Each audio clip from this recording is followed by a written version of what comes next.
Yes, welcome to Bikes of Rye. I recently surpassed 10,000 subscribers. You know, this is crazy to think that over 10,000 people have kindly hit the subscribe button. Can you imagine like 10,000 people in a room? Like 10,000 people is like the population of a small town.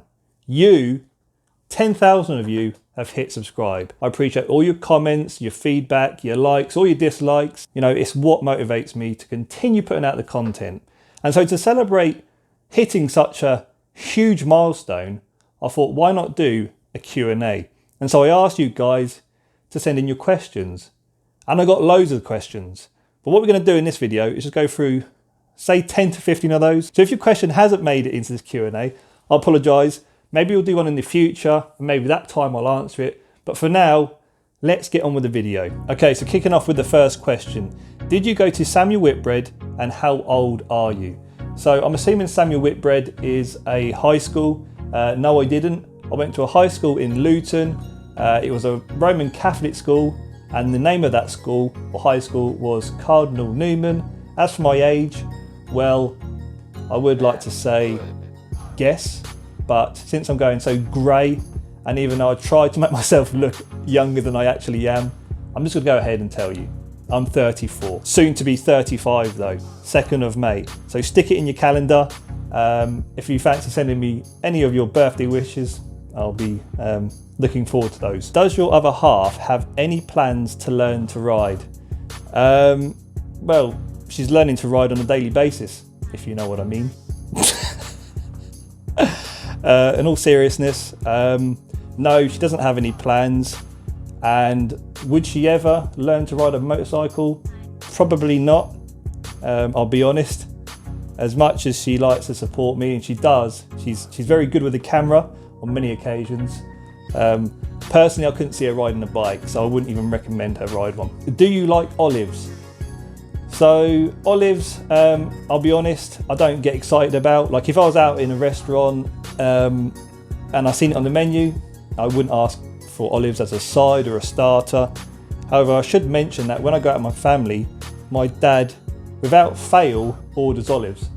And typically when he does that, he'll offer me one, and usually I'll say yes. What's your favourite brand of motorcycle gear? I wear Dainese, RST, I've got a Shoei and an Arai helmet.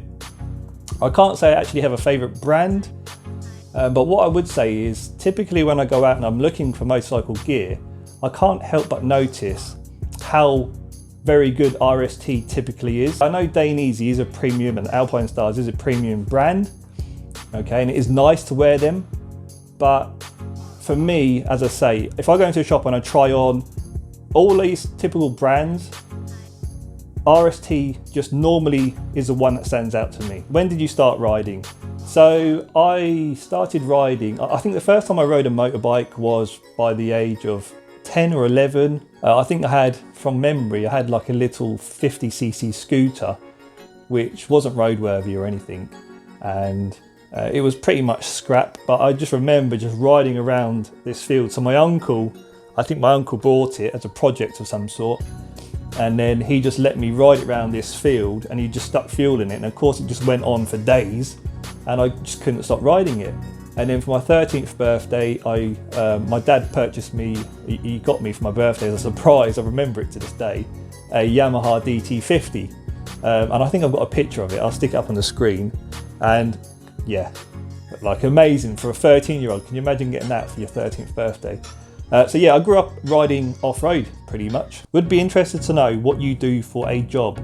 Okay, so I always find it a bit of a challenge to explain what I actually do. So I work for an airline, quite a major airline, I won't say which one. This is my Monday to Friday job, my 9 to 5, let's call it.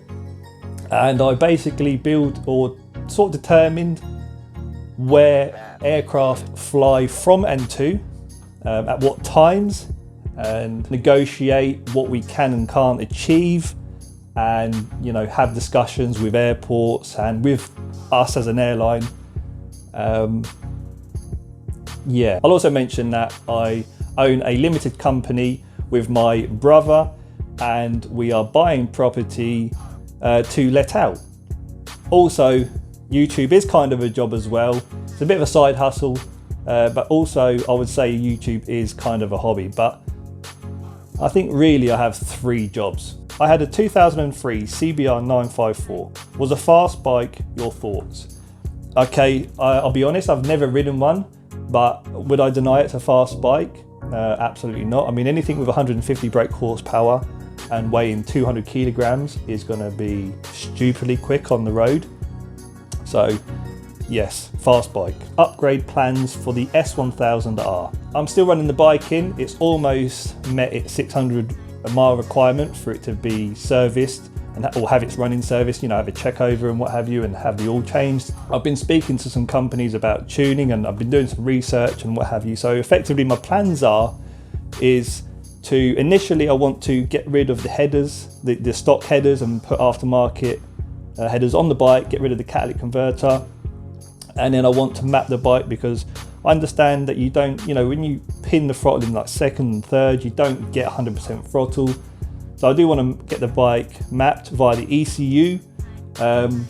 Not 100% sure where I'm going to go for that yet, or who I'm going to get to do that. I mean, I'm sort of swaying towards a brain tuning handheld device being sent to me from the US. Yeah, I don't need to do too much to it. I mean, it's such a sorted bike as it is. Why did you go for the S1000R over its competitors?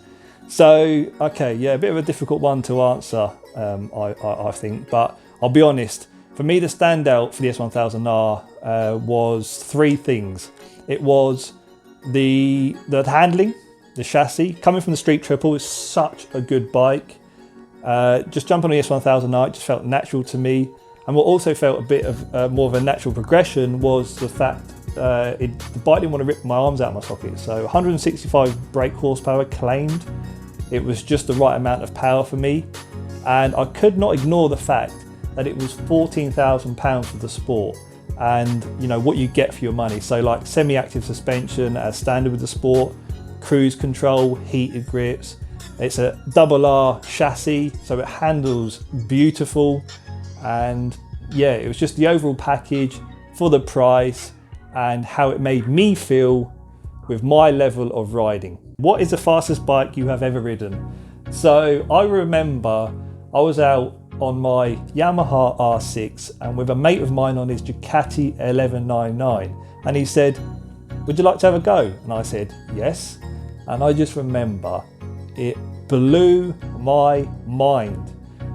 It was stonkingly quick, like I couldn't get over it. So when I jumped off the R6 and onto the 1199, it was night and day difference. You know, the 1199 it's not the most quickest or most powerful bike, but it's not far from it. I mean, they're 190 brake horsepower and super light, under 200 kilograms, and it just has this wave of torque. And I just remember you get to a certain speed, and and you know, on a bike, you know, they're not very aerodynamic. Well, on the 1109, it just seemed to not want to slow down. It just ploughed through this wall of wind. You know, there's like a barrier at a certain speed.